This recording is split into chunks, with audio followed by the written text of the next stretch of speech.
ছেলের বউয়ের উপর রাগ করেন না। আপনার অনেক অভিজ্ঞতা আছে, বৌমার কোনো অভিজ্ঞতা আছে?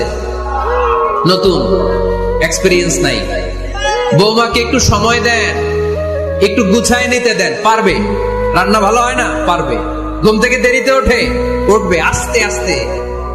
আপনাদের সাথে মানায় চলতে পারে না, পারবে, সব পারবে। আপনিও একদিন পারতেন না। আপনি যখন প্রথম বৌমা হয়ে গেছিলেন, ওই কথাগুলো খেয়াল করেন, আপনার দিনগুলো তখন কেমন কেটেছিল। এজন্য পাড়াডা গায়ের শাশুড়ি আম্মারা, বউদের উপর জুলুম করেন না, অত্যাচার করবেন না। অনেক শাশুড়ি আছে পান থেকে চুন খসলে বদদোয়া দেয় বৌমারে, আছে না নাই? কিন্তু এটা কল্পনা করে না যে এটা আমার নিজের পেটে ধরা ছেলের বউ। এই মেয়ের বদদোয়া দিলে তো আমার ছেলের পরিবারের ক্ষতি, আমার নাতি নাতনিদের ক্ষতি।